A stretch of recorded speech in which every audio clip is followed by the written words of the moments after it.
Hello, everybody. Welcome to TechEd. No, we're not in North America. TechEd Europe. Hola. You want to start? Yes, we can start.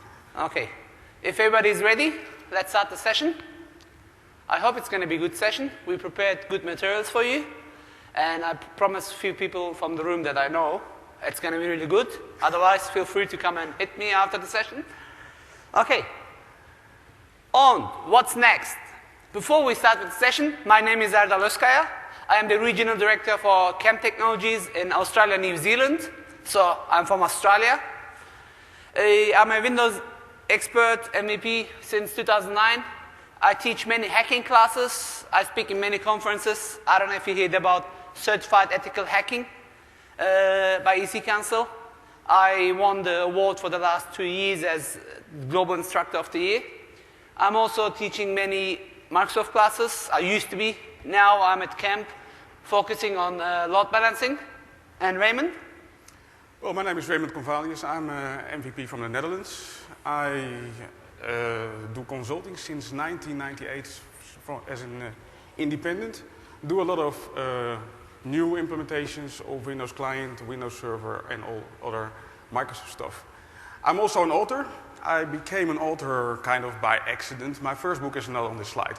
It's Windows Vista for XP professionals. Probably, well, let's skip that mistake. After that, I wrote Windows 7 for XP professionals, which was kind of successful. It's not even available anymore now, I think. I also write a blog, and sometimes I write on Bing.new.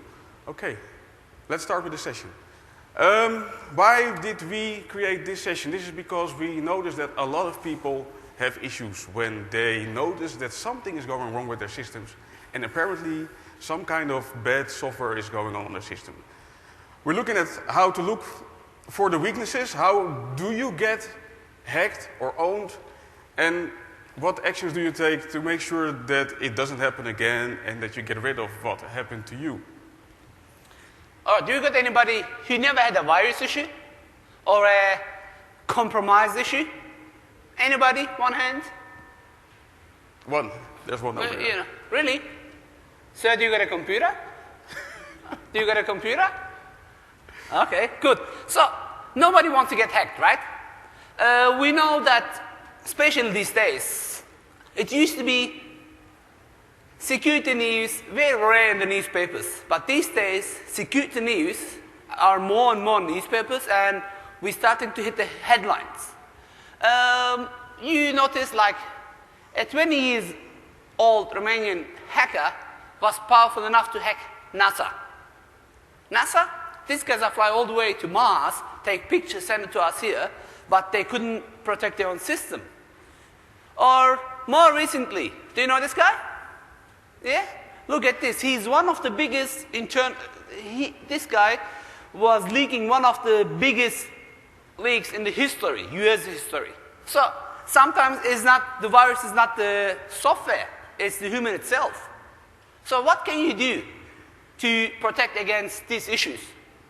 You see the news, you will see the malware, the hacking incidents, the data breach investigations getting higher and higher and higher. You will see that there are very little environmental factors, little bit human errors, but lots of hacking, lots of social engineering, and as a result, the cost is getting higher and higher and higher. And if you check the downtime time, the cost of these incidents, beside of you staying sleepless, it's getting higher. So, what can we do? The question is, who think security is not part of your job? Is there anybody says, you know what, security is not part of my job? Anybody says yes? Doesn't matter if you're an end user, an IT pro, or you are using computer or not. I think security is part of our life. And the question is, how safe is your computer?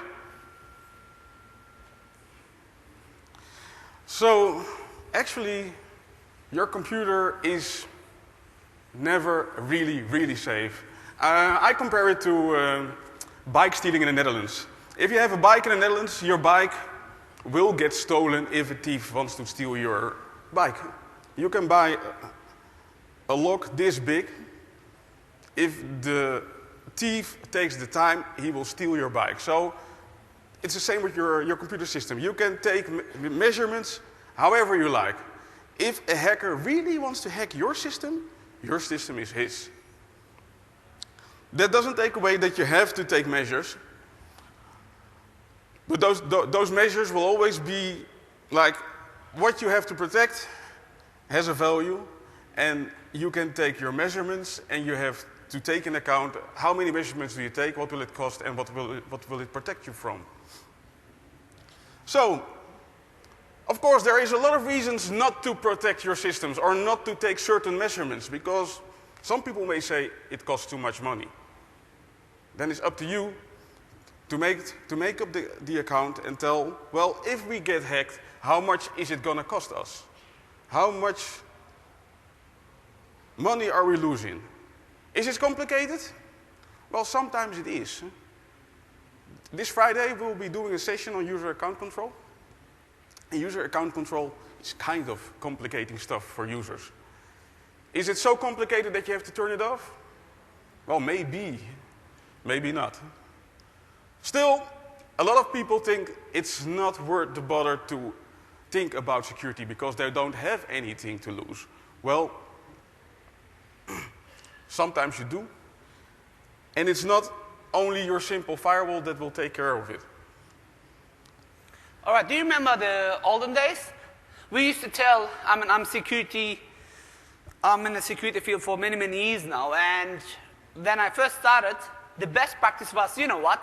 You need one firewall in front of your modem, one firewall after the modem, you got your DMZ area, and you put another 6 firewalls, all different brands, and you protect it.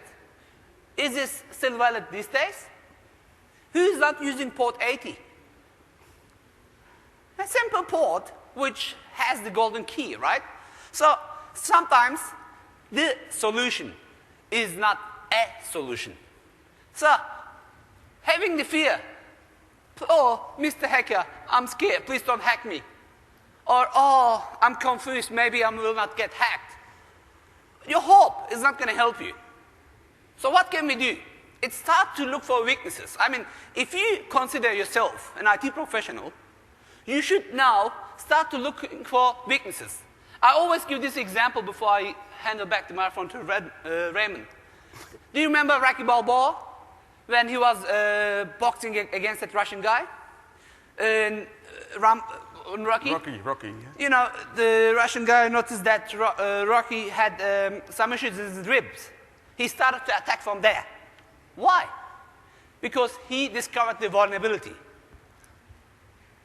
And as a result, Rocky was losing some points. Anyway, Raymond? So we have to look for weaknesses. We may think that we have everything up in order and have everything protected. Still, this is a true picture. There might be ways around it. Check this picture. You should not come into this area, but you can get around it very easy. Same is for when you're visiting websites. When you're visiting websites, it's just about keeping an eye on what you're doing. You see in this line on top of the website, it's saying something. You can ignore it, or you can just watch it and see what it's about. And it's telling you that something is going wrong. And it's too often that people are just ignoring these signs that are telling them something is going wrong. Or this is an example that I've met at many customers of mine. This is in Sydney. I'm delivering a class for Microsoft and full of people, okay, in a hotel. I noticed this photo. I blew it myself, but look carefully, please. This is Wollongong City Council, okay, a city council at Sydney. And look at this, the password is in the laptop. You might say, who cares? It is a laptop for when you're away. But this laptop is going to give back to your environment, right? I can plant a rootkit here. And this rootkit can just go through your network systems. Okay, what's next? Social networks. This is the one that tricked me, and not only me. It tricked the CIO of the company that I was working with for about a year ago. It tricked my cousin last week. It tricked my wife last week on Facebook.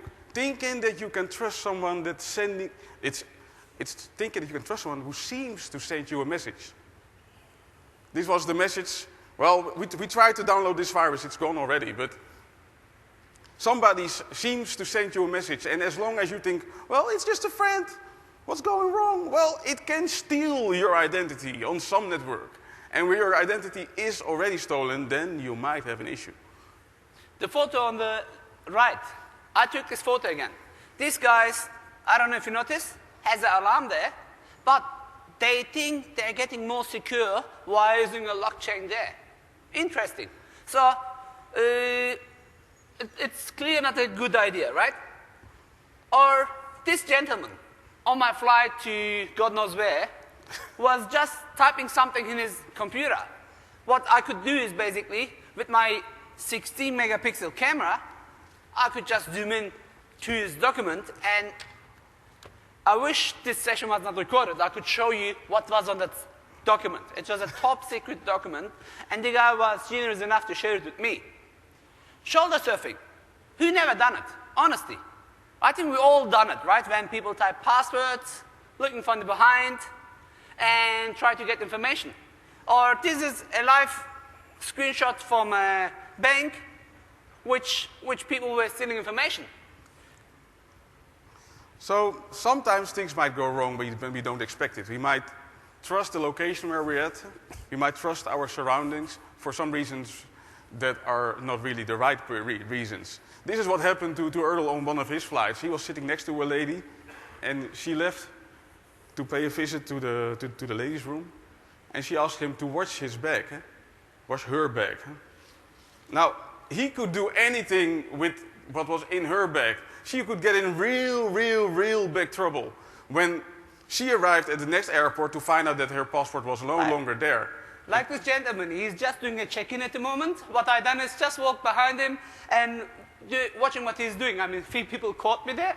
This is very live scenario. You will see people right inside you, and they will look in your screens. I mean, luckily he wasn't doing any purchase, but he's just buying a Lufthansa ticket, and he's just going to hopefully enter his credit card details. Yes, Harry?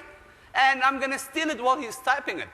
It's just an open area. You can just walk into people's and start to steal information.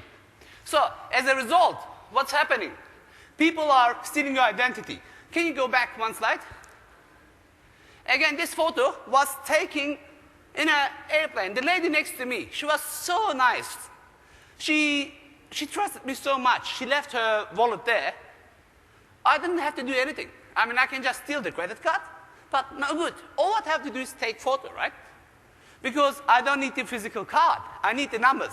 As a result, you will have your identity, your credit cards. I don't know if you noticed. They are still bestseller. You will get passports. United States, Reisepass, Deutschland, New Zealand, Australian, driver licenses. So this is taken in an Australian Federal Police office, okay? I took this photo, and as a result, what's happening is your identity is getting sold. And I don't know if you know, sometimes your identity is much more important than anything else. Happened to my cousin. They steal, excuse me, they steal her bag from her car, okay? What happened is she done the right thing. She went to the police officer, she canceled the whole credit cards, the banks, this and that, but 3 weeks later, she started to receive VIP invitations for gambling. She lives in Bakersfield. It's very close to Las Vegas. She started to receive invitation as VIP for gambling. She's not a person who gambles. 3 months later, she started to receive bills. Again, right after, she started to receive court order for not paying the bills. As a result, she had to go back to police, back to courts. Yes, she done everything right, but someone steal her identity and acted as her. As a result, she was in trouble. Yes, She proved that it wasn't her, but it took lots of time. She had to go to post office to fax documents. She had to go to police again, and again. So what if she didn't go to the police? Probably she would have a hard time Much to prove harder that time, it was right? not her that was doing all this stuff. All right, this is, again, me walking around, as I done a few seconds ago. This is a screen. This gentleman here, as you see, MTP Summit at Stockholm, one of the speakers. He was sleeping as a proof. I just done that. You know, sometimes it's not your data, it's yourself. You will be, is that gentleman here? Good, he's not. I'm not going to tell his name, but I asked him to come to the session. Thanks God he didn't. All right. This is in an Apple shop, me again. Please, what is wrong in this? I have nothing against Mac, okay? But what is wrong here? A Mac doesn't get PC virus, secure. Do you think it's right? What is it? Do you see any difference between this and that?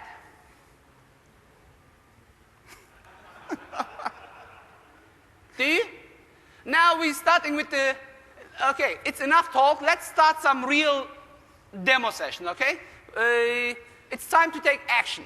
So I wanted to build up the scenario. Now we got the scenario ready. It's time to move to your computer because I don't want to talk here with the slides, okay? I just put some slides to build the scenario.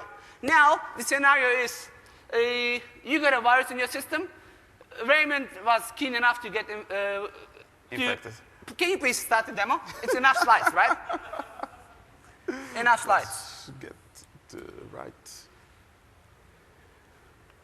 S. Is it? No, it's not. Is it now? Yes, it is. Okay. You got a beautiful evil virus called me, Erdal. Let's check my system.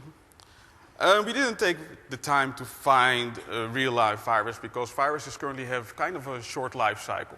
So we had some help from some friends, and they created this Erdal virus. Let's see if I can zoom in. And Erdal, the Erdal virus, it's the kind of malware that you get recently. You will hardly notice it's there. It will not eat all your CPU resources. It will not take away everything on your network. It will not delete your data. Because most of the time, those people that try to hack your systems, they want to make sure that you will not notice. And they want to be there to steal everything you do for as long as possible. And this specific virus will not also get detected by your usual antivirus as well, okay? This virus has been written by Hussein and Marcus Murray. They are at the moment in a different session. They were keen enough to write me a special virus. And, Raymond? Well, what it does now, it's kind of waiting for commands. So, the thing is, you could get it in any way. There are so many ways to get this. Let's see. How can I get back? Okay. There are so many ways to get a virus. It's just you being not paying attention for just that single moment that you fill out your password in the wrong website, that you download something without checking the correct source. You just Googled for, oh, actually, I didn't say that. Bing. I binged for security software somewhere, and I binged to the wrong location. Or even better, let's be honest. Who did never ever download an MP3 or a movie or a book? Oh my God, everybody's putting their hands up. No one will tell you. So we all done this at least once, okay? So let's move on with the real stuff. I'm sick of the slides. I want to show some hardcore stuff. Well, before we start showing the hardcore stuff, first thing is first. We have to find out what's going on our system. So if you think something is going wrong on your system, start creating a timeline. Start freezing the information if you are able to. Yesterday there was a security session of Marcus, Murray, and Hussein and Paula. Who was there? Yeah. A few people were there. They were showing how you can freeze your volatile information by creating a memory dump and use a tool called volatility to analyze what's in there. That's a way to do it. Because everything that's happening on your system is there in memory. If you are able to track it down, you will find what's going on, what's going wrong, and what things are happening that are not supposed to be there. So you start creating a snapshot of what's going on. Create your timeline, find out who are the users on your system, what are the open files on your system, what network connections are going on, what processes are running there on your system. Just make sure that you have a baseline, and then you can find out what's going on. And you start finding your baseline at the command prompt. Usually, make sure you are an administrator. If you're not an administrator yet, probably I hope you're not because you're running with user account control, make sure that you start the command prompt as an administrator and then start your investigation. So the first thing you do... All right, we're going to switch to demo environment instead of going through red button. So first, you have to know which date and which time you are. Because if you're part of a bot, then usually they will connect you in their own timeline. If they want to attack a server, they're going to use their timeline. And the first step is usually to check the date and time. Let me make sure that you can read what I'm doing. Yeah, big enough. Can everybody see it? So instead of just typing a basic date and time, what you're going to do is go to this Windows directory, type the date and time, and to see which date and timeline you are. That's for forensic purposes, okay? If you're doing a forensic, which we're not going to cover today, you should record every single step. Otherwise, you will fail in the court. All your evidence is going to be unlegitimate. So first step, check the time if you are under your own time zone. Second step is going to be to check the net statistic. How many sessions you got open? What kinds of permissions has been violated? If there is any password validations. If there is any security files been accessed. Look, a basic net statistic server command will show out of box. At the moment, we got a virus in, okay? And I'm going to show you how you can find the virus without paying a single cent. Basic net statistics command will show how many sessions has been accepted by your computer. How many sessions has timed out, sessions error out, kilobyte sent, password issues. You don't have to type all this. It's going to be all for you as a PowerPoint, okay? I'm just going to quickly switch to... So I have this for you because we're going to do just demo. I get all the sessions for you, okay? All the commands for you in the PowerPoint, so don't spend your time with typing it down. Just watch the recording and download the slides later. Back to the... Now, second step is to see who's logged into your computers. Why? Because most of the times, hackers are going to put some hidden user accounts in your systems. Hackers have 5 steps. It is like we are in Madrid. I think most of you went to clubs already, right? What happens in a club? When you go to a club, music is... You scan, you scan the girls. You look at the girls, right? Do you get any ladies? Then you find that lady that you like. Oh, she's nice. This is the scanning part. Now, you want to gain access to this lady. Then say, hi, you look, can we meet? You try to get her attention. Hi, my name is Erdal. What's your name? Jessica. Oh, nice to meet you, Jessica. That's the second step, which is gaining access. But you don't want to just be the normal person. You want to have some friendship with her, right? You want to have some friendship with her. You want to evaluate your privileges. Yeah. And this is gaining access. Getting special access. So you have to gain access to be able to kiss her or dance with her. Or for you, ma'am, it's opposite. Okay, sorry. So what's going to happen is the fourth step is now cleaning tracks. Because, hey, I'm married. I hope my wife is not listening to this session. I'm married, and I don't want to get in trouble with my wife. What's going to happen is I have to clean my track. So hackers follow these usual tracks. What happens is, this at the moment shows me Jessica. I scanned her. I noticed she's not dancing with anybody. I looked at her eyes. She looked at me. I notice that nobody else is around her, so I can get some access. Hackers do the same. What is next?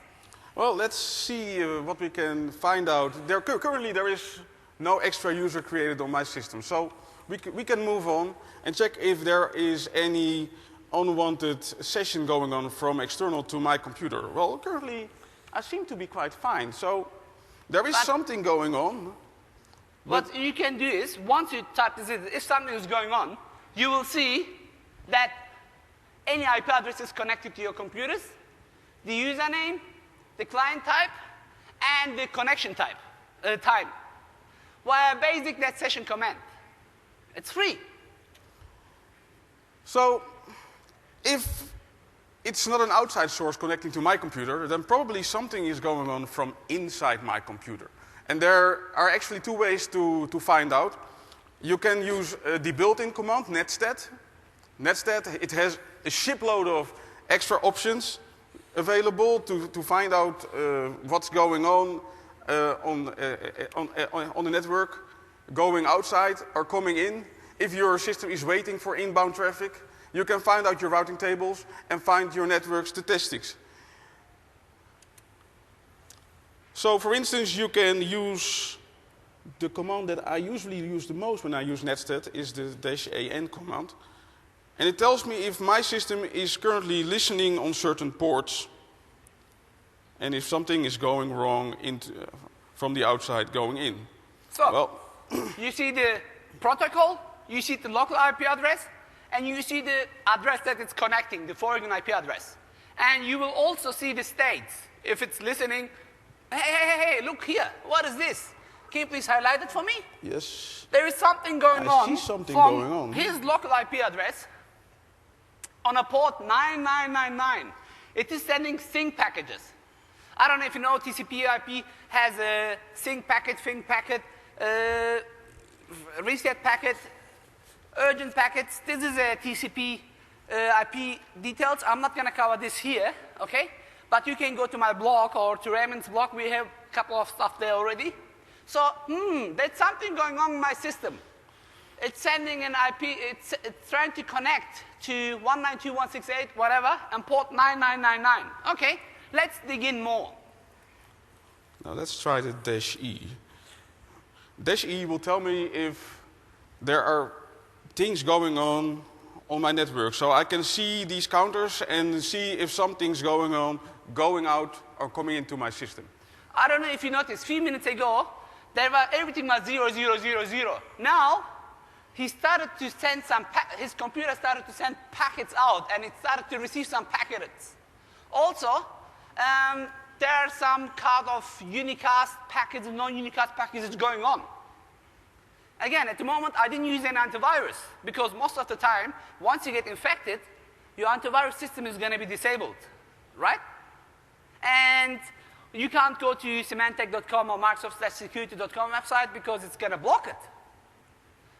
Raymond? Yes. Then you can keep on moving with Netstat. For instance, with the -s. Oh. And it will give you even more information. Look at this. Now, I can see even more details about TCP IP version 4, version 6, ICMP statistics, and so basically, free tools from Netstat. It is giving me enough power. I thought it's going to be good, Eddie, right? You happy so far? Yeah. ICMP statistics. My computer starts to send some packets out and receive packets. And there are some ports which is open, and there are some data graphs sent. Let's dig in more. Let's use Netstat B. Let's see what's going to happen now. It's going to take some time to load. You will see that, hey, there is only one connection open. And TCP, port TCP, it is sending some information out via sync. All right. What else can we do? Let's get some verbose information about this. VB. VB? Oh. What is this doing? It's not going to tell you more. Probably it's currently not trying to do anything on the network. The process is gone. Let's try it again. Here we go. Something is going on. it is now still showing that something is going on in the system. Yep. So, actually, we try to keep track of what's going on. Now, let's move to my keyboard. And I hope this message is disappearing from my screen. NAO. Okay, what is NAO doing? Now, I got the protocol, the IP address, the foreign IP address, the state, and the process ID. Why it's important to know the process ID? Because now we want to stop that stupid process which is running, which is sending information out. I know something is running in port 9999, but I don't know what is the process name. Raymond, what can I do? How can I get more information about this? Well, I just noticed that I had to do this command 2 times. The first time there was nothing going on. The second time there was a process with process ID 200. Probably if I do this again, it will show me a different process ID. Currently it is process ID 2096. Ah, this virus is smart. It is keep changing the processes. So what I'm going to do is, now as I know that there is a change going on, I'm going to concentrate only in, I want to see the changes like every 1 second. Can you, before you go to find, can you delete it? Just NOA1, please. Okay, like this. Yeah, what happened, it's refreshing every 1 second. I'll make it NOA5, probably it's better. It's too fast. You can't keep track of this. Let's try this. Now it's going to refresh the screen every 5 seconds, but you got dozens of things going on. You don't want this to happen. You want to concentrate on that 9999. So how can I do that, Raymond? Well, pipe that to a find command. Let's try it like this. Pipeline. Find 999. Let's see what happens. Now it's going to concentrate on only this port, and it's going to refresh every 5 seconds. So as you can see, there's definitely something going on 3464. The process ID is dead. And it keeps sending every 5 seconds. So there is an active connection at the moment. Well, there is a different tool that you can use to find things out like this. This is built in. This is Netstat. It's built in Windows. You don't have to download anything. But if you are able to download, there's one thing you should download. There is this tool set from sysinternals that has all kinds of tools in there. And they have kind of the Netstat on steroids tool there. It's called TCP view. Let's see. I have it here. Break it down and start TCP view. Almost. There it is. Agree? Now I agree. Sure. And this is the nice graphical interface. If you don't like to type it, what you can do is you can just use the free tool for Microsoft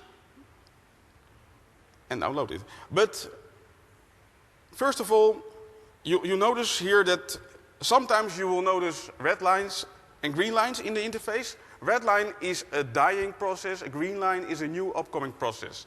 But it stays on only very short. So probably first thing you want to do is make sure that you have some more time to find out what's going on by using this option, update speed, and change the update speed to a lower frequency like exactly what I done at NAO 1, we changed it to 5, remember? This is now in the graphical interface. So now I turn this into 5 seconds. And I will notice that sometimes something happens. There is some process going on here on port 999.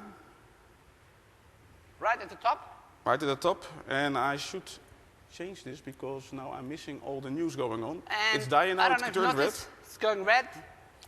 And it's disappearing again. So we get a view of what's going on. Probably there will be some activity going on now, I hope, where new processes are coming and old processes are leaving. And this gives us the time to focus on those processes and see what's going on with these processes. Next.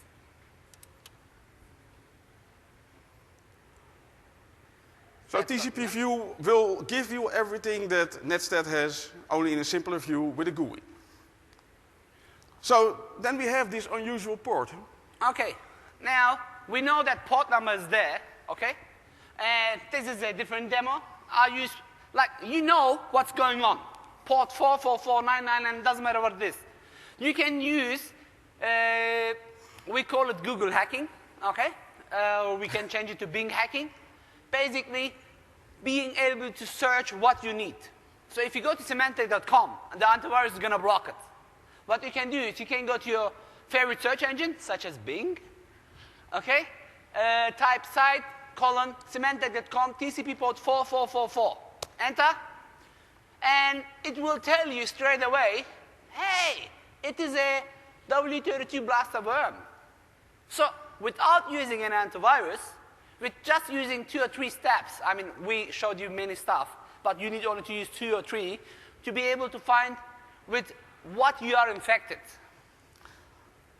So probably whatever infected you is making sure that it can get back whenever you restart your system. So the most easy way to find out is by using MSCONFIG in Windows Vista or Windows 7, and it will actually tell you which applications are there in the startup, but that's the easy way to find out what's going on. This functionality, it's gone away in Windows 8. In Windows 8, there is the Task Manager, and Task Manager will tell you what programs are starting up with Windows. But it's only summing up a single location in the registry where you can add programs to your registry to start with your system. There is this tool on sysinternals called autoruns. And what autoruns is doing, it finds every single location that can be used by malware to start up with the startup of your system. So it's not just this run or run once key in your registry. No, there are multiple locations. And that's the nice thing about autoruns. Let's see what our virus is doing. I have my malware and I have autoruns. And if I agree, autoruns will create a summary. And there is always some interesting information to get from this, because at first you see a lot of services and programs starting with your system. Try to focus on what's Microsoft and what's not Microsoft. There is an option in there that you can use to filter, or you can just watch for this publisher column, and the publisher column will tell you where the executable is coming from. So those executables are from Microsoft. But here something strange is going on. If Zoomit is working with me, I found this one. It seems to come from an unknown source. And it is something that's starting up from my app data folder in my users. Now let's see what's going on there. Like this. And now we notice that there is some executable called server.exe that's starting with my system. I didn't put it there. I don't know what server.exe is. So I can find out if this thing is valid. But before I start that, I can start finding out what this process is actually doing, where it's coming from. And I can use Process Explorer, which is also a tool from sysinternals. Process Explorer. Here it is. And Process Explorer can provide you with a lot of information.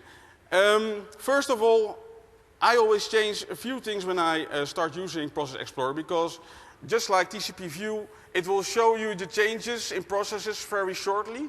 So you can change this thing called the difference highlight duration to make sure that if something changes in a process, that you have enough time to start focusing on it.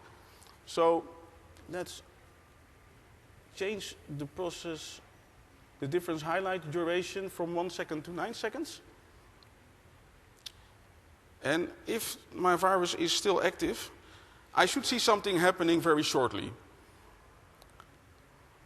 And if something happens, I can wait for it to change again, or I can press the space bar, and the space bar will make sure that everything that's happening currently, it freezes in the user interface, so I can start exploring what's going on.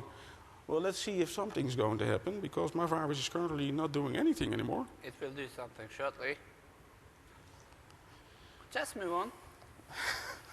I'll trust you. Well, in the meantime, there are a few other programs that you can use except from Process Explorer. First of all, there is this built-in utility called TaskList. And TaskList will just show you the processes that are going on. Something is going on here, but it's not what I expected. It's the WMI provider host. That will not help me. Now, Just do TaskList again. Yeah. TaskList will show me some new processes that are going on. I see a list of services and processes, but it's not server.exe. So probably now nothing really strange is going on. We have to wait for that. Oh, I see something happening. So I've just froze the system, freeze. And if I zoom in, you'll notice that server.exe is doing something. It's starting several processes for Explorer. Explorer.exe, isn't it safe? Explorer? Explorer seems to be safe, but they are spawned by server.exe. All right, can we double check? How can we double check if it's a valid application or not? Yes, let's zoom in. Ooh. Uh-oh. What's happening? You closed it. No, I didn't.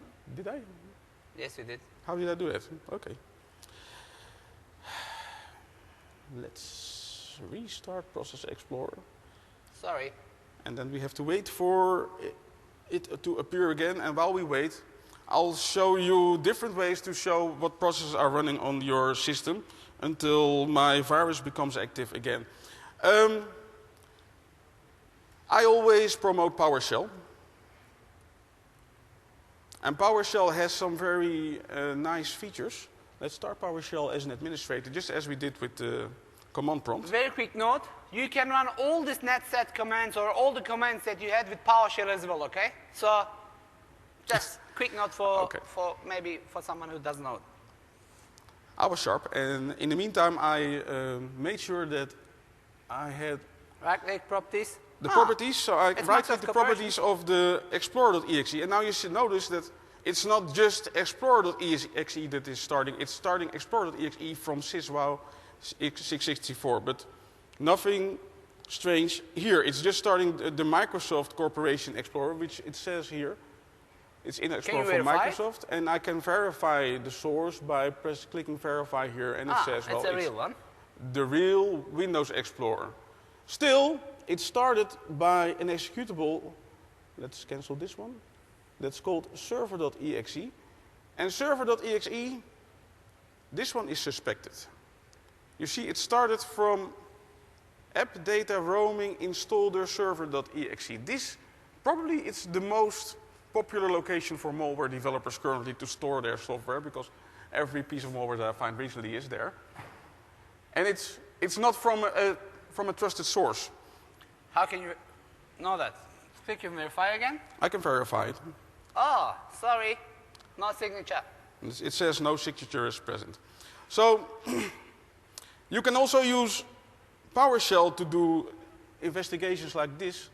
Well, let's first make sure that you are kind of able to read what I'm doing. Because PowerShell has this command that says get process. And get process will show you kind of the same list that you've seen earlier. But PowerShell has some nice options that can help you to do the investigation by, for instance, sending the output to something else. And now I will use the grid view to send the output to. And now I get this. And this is a graphical user interface. It's PowerShell still.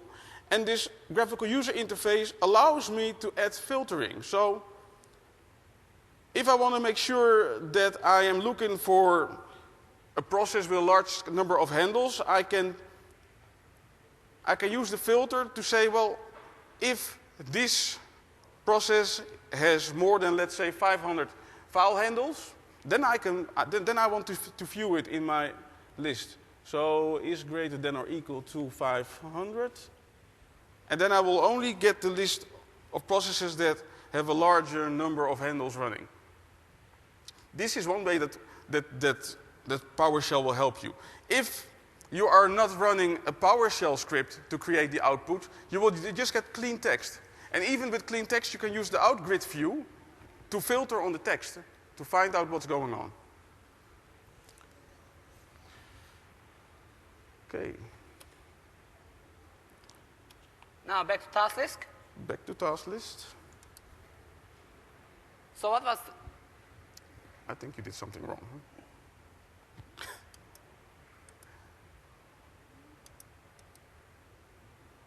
Okay. There it is. There it is. So TaskList, it will view your stuff about processes that are running, but it also shows you if any new processes are running to make sure that you have the complete investigation going on.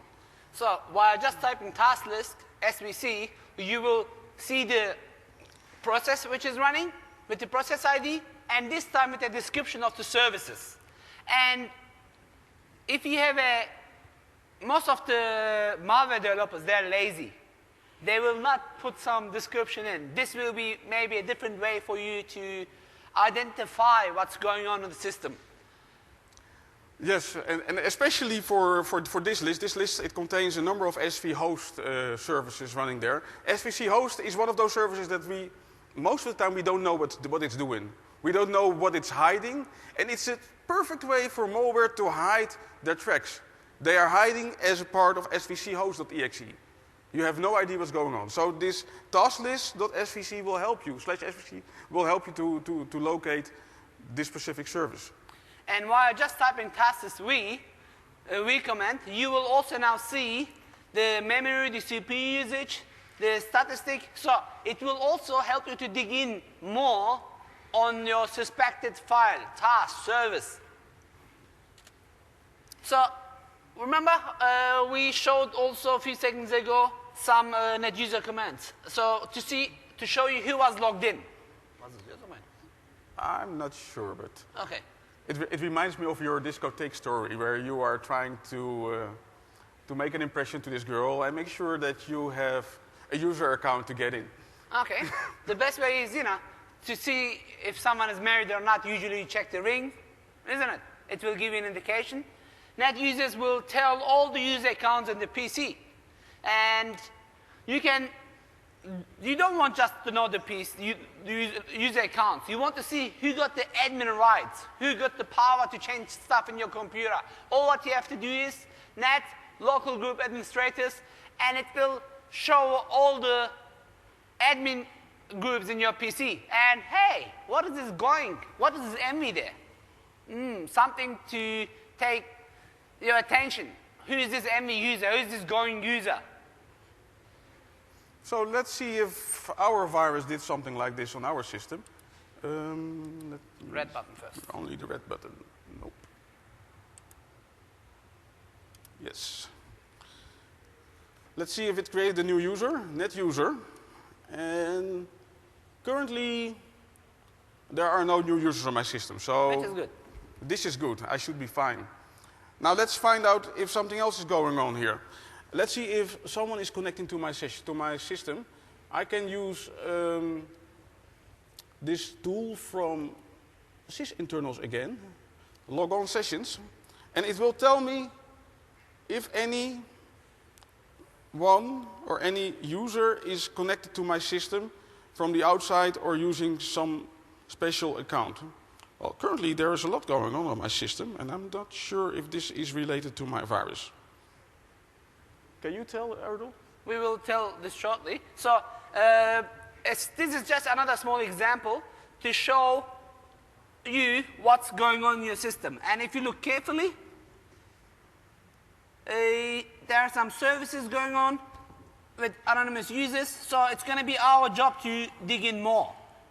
So maybe there is another tool which you can use, the DLLs. Let's see which DLLs are running in our system, right? Let's check if I can find the DLLs.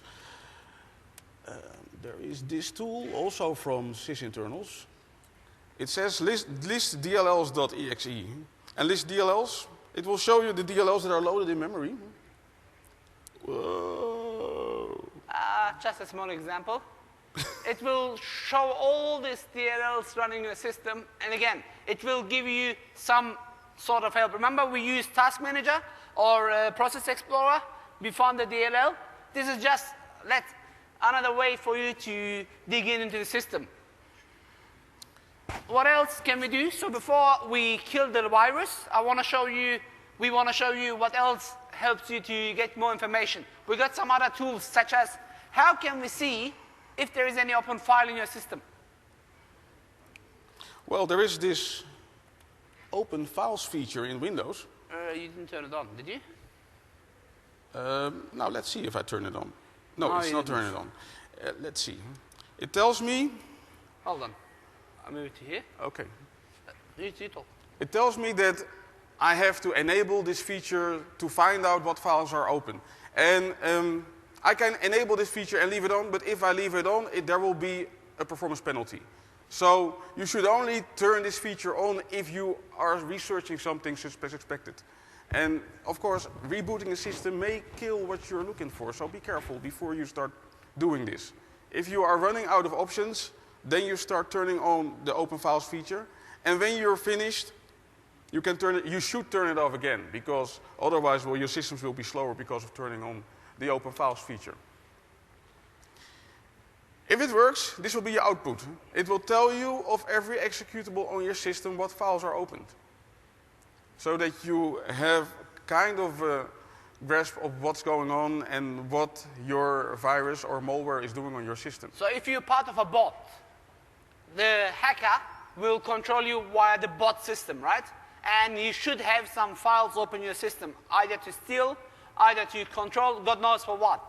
This will help you to identify what has been shared in your computer. Or this might be a server, and you are suspicious of a parametrical activity, like in that movie. You can just type this command to see what kinds of activity is going on in the system. Exactly. So just never forget to turn it off when you're finished exploring these open files. Then there is the NetFile command to find out if anyone is connecting to any share on your system. Make sure that there is no suspected traffic going on. And then there is this PS_file command from Process Explorer, which kind of does the same thing, but it gives you even more information.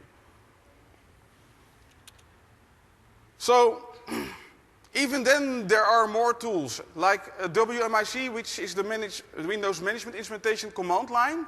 It's a single world. It's a world in itself. The WMIC allows you to do a lot of more of investigation, get into the internals of Windows. For instance, to find out what processes are going on your system. It will tell you what's going on. Let's see, like this. Clean the screen.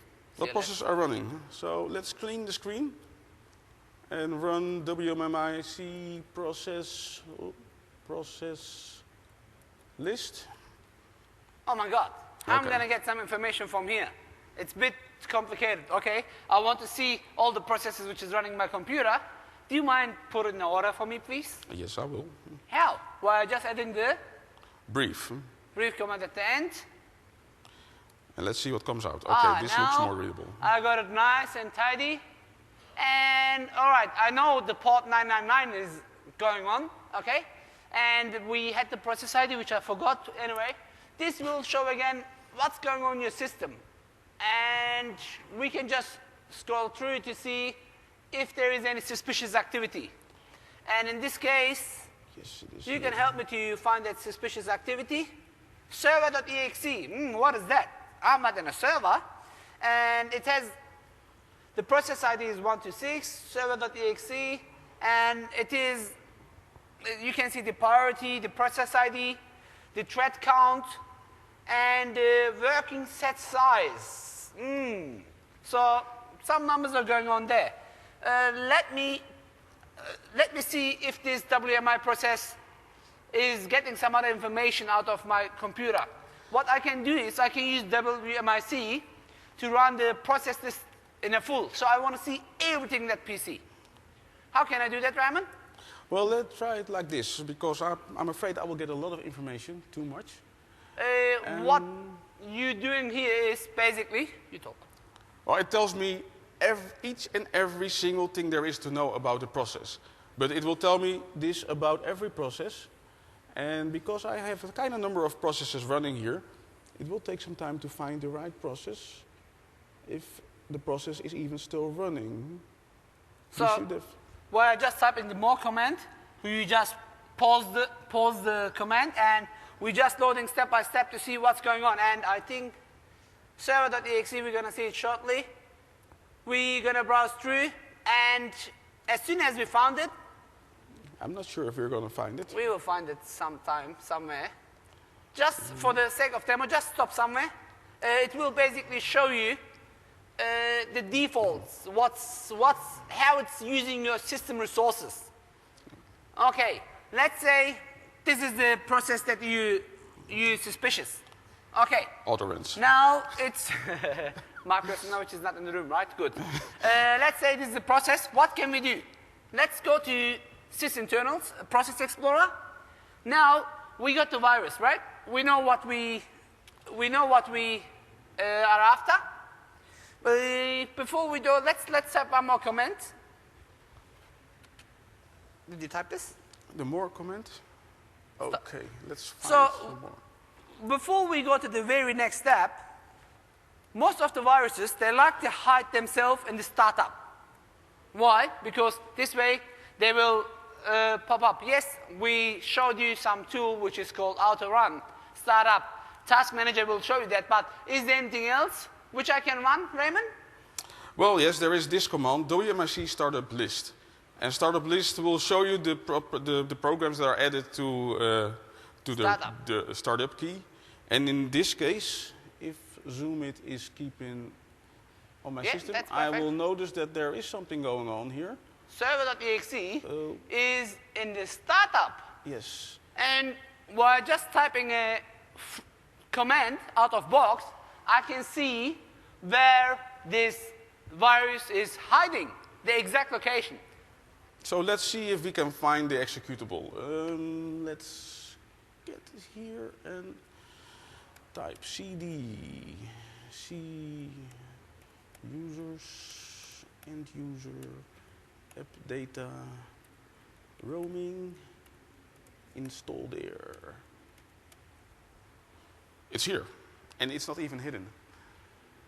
So smarter viruses, they hide themselves, but you know, our friends that make it easy for us, they just okay, move on. So I can just delete this one, and it should be gone. Let's try it. Stop. Most of the time, delete is the last thing which you should do. Why? Because viruses, they have clusters. As soon as you delete them, it will create a new one. You don't want this to happen. Because you delete it, it will, a smart virus, a polymorphic virus will create itself again. So deleting will not work with smart viruses. So this was a smart virus. I did delete it, and here it is. What happened? It's back. Oh, that's Marcus and Hassan for you. So it just came back. Delete doesn't help. What can I do? Probably we have to freeze the system and then delete it. Okay, try. How can we do that? Well, maybe. Now out of box is out of option. You need some tools. It's like you might be the best brain surgeon in the world, okay? But if I get a brain issue here, you need your tool to do the operations. And let's use something free, Process Explorer. Let's see if there is something strange going on here that I can find to stop. Do you know how we can stop this virus? Yeah, right click. Where is it? Server.exe is not running, but probably it's hiding with it will come shortly again. So let's say this is the file, okay? I would highly recommend you to suspend the virus, okay? Why? This way, you will pause it, and then you can just go and delete it. Why? Now, as it's been suspended, you have the power to work with it. You have the power to deal with it. Again, I'm going to leave this part for Mark Rosanovich's session. Please go watch License to Kill session, and he will move from here on. Okay? So his session is going to show you how you can suspend and remove the virus. What I was trying to show you is because this is a level 200 session, So basically, we gave you all the tools to find the virus, to suspend the virus, and deleting from here is quite easy. You're going to suspend it and then deal with it. But before we move on, I think we should also be aware of some other tools. Do we got any question before we move on? Any question? Yes, sir.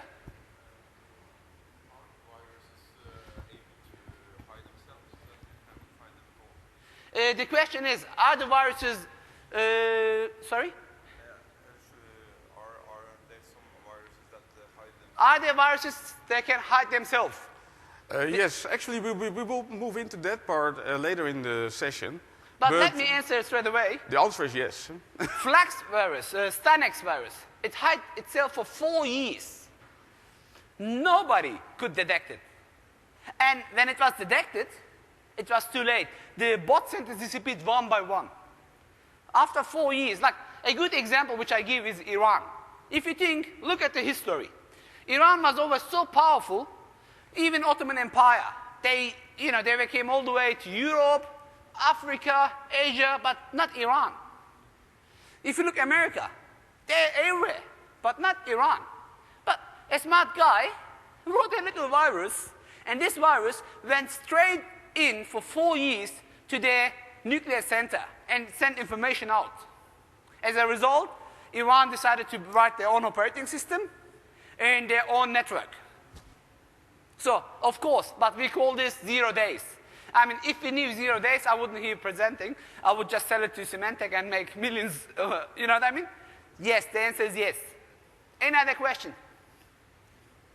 Yes, sir. Rather than suspend the process, we can restart in safe mode to delete it. The question is, rather than suspending the process, what about going to safe mode? The answer is definitely yes. That's with the rootkits. We're going to show it shortly again. Okay, we have some tips for this as well. If it's a rootkit, doesn't matter what you did, it's going to come back. It's going to control your operating system. And Windows 8 has some cool features to prevent this as well. Okay, which we're going to talk towards the end. Okay, any other question? From the back? No questions? Okay, well, let's then move on. Okay. Being aware of social engineering, there is just no patch for human stupidity. I always say the weakest part of your IT security is there between your keyboard and the chair. You can pick up the phone, give anyone access to your system, and you're gone. So, whatever we do, there will be always someone behind the keyboard that may harm your systems in any way else. So, is there anything else we can do? You can create a sheep-tip computer. I mean, yes, if you want to really download that funny stuff, go on and create a computer, a virtual image. I mean, most of you have now Windows 8, okay? The Hyper-V is free. If not, use virtual PC, Oracle VirtualBox, or whatever software you use. Have a sheep-tip computer, which you monitor. That's what I do. If you go to my blog, you will see many viruses, how you fight with them, how you remove them. Again, this is a 200-level session. That's why we didn't went too deep on that. But create something which you keep under control and see what's going on in your system. You can run device manager to see the driver files, the registry, the changes. Also, it's a good idea to protect that system from your actual, if it's a virtual machine, make sure it doesn't connect to your actual host because you don't want your viruses to be shared. Be aware, there are smart viruses. They're smart enough to detect if you're running in a virtual environment or not. So there is always smarter people than us. So it is a battle, a chess game. You have to always think about the next activity, and that's what I was trying to say at the beginning. This session was designed to wake you up. Now you should wear glasses with your security professional vision. Why? You should know that there is some stuff going on, And this stuff can be detected via just taking a step back and looking more carefully. Once you find something and you notice that file is not, you have not much information, just upload it to where? It's not in the slide. I guess you Bing it. You can just go to that website and get more information, or there are some tools, which hopefully it's going to be in the next slide, okay, which you can upload it, and this will do a free analysis for you. And it will show, like in my reverse engineering classes, I show my students how to write virus, and I ask them to upload to that website, and it will scan it for them. And it will tell that which antivirus will detect it, and which antivirus won't detect it. Rootkits. What can we do for rootkits, Raymond? Well, this is the question that someone was asking from the audience. Well, some of these files try to hide themselves. And it can be quite simple by using one of the options that there are in the file system. You just use the /h to create a hidden file or something else. And there are ways to get around it by using a dir/s/b or /ha to make sure that you are showing all the hidden files on your operating systems. Sometimes that is not enough, because this virus or piece of malware might be using a rootkit. And what a rootkit is doing, it actually changes your file system driver in such a way that certain parts of your file system will always be hidden. So you will not be able to see this directory where the malware is hiding. The way to get around that is by booting the system from a different OS. I usually use Dart from the MDOP toolkit. It has a few other very nice tools in there. But if you use, for instance, WinPE to boot, it will circumvent your rootkit, and it will be able to show all the files on your system. And if you then create files from the output and find the differences, you will notice that your online system will have different output from the files on your system than if you're running from a different operating system. And that might be a sign that something is hiding files from you so that you cannot remove those malware files from your system. Rootkits are like, a bad example, like AIDS. You won't know if you got AIDS for 6-7 years, okay? Then it will start to kill your, I forgot the term. It will start to kill your power to fight with the virus. Rootkits are hidden, okay? They're designed to control the operating system. And the best way to fight against rootkit is to take it offline, as Raymond said, okay? And you can use whatever tool to dig in, but taking offline is the best recommendation. So, if you have a virus, make sure you have a plan how to remove it. Just deleting the executable, just like I just tried, might not help. So, sometimes it's good to do it from a different system. Sometimes you might need some help from some other malware, anti-malware, probably anti-malware vendor that will create software for you to remove the software from your system, or at least block every entry to your malware so that you can safely remove it from your systems. There are all sorts of anti-malware, anti-Trojan software. I usually refer to Dart, as I told you. It has a nice anti-malware feature where you can update the antivirus signatures and then run it offline on the system to remove all the viruses from your computer. So, a virus can be detected if you're lucky, but currently it's so easy to create a new virus that just scanning a virus using known signatures, well, it will detect part of your viruses, part of the viruses that are around in the wild, but it will not detect them all. So make sure that you have different ways to find out what's going on. So just scanning is never enough. You have to do the integrity checks. You have to use some software that's doing the interception and make sure that it finds what's going on, what's not normal on your system, and the traffic that's going on that you don't want there. want to be there. So probably. All right, I'll quickly switch to. Can you please show us if you got Windows Defender enabled? Let me see. I did check it, yes. Remember, he just clicked during the beginning, he installed the virus called Erdal, and Windows Defender did not detect it. Please scan it. You will see that it's not going to detect it. And I did try this virus with any antivirus you can think about. It's not detecting it. So not having, as I was trying to say, having just antivirus, it will not guarantee you you're going to be safe. Having a firewall is not going to guarantee you you're going to be safe. Having a up-to-date system is not going to guarantee you to be safe. Remember the golden rule at the beginning? So you have to be always aware. And it is important to know that.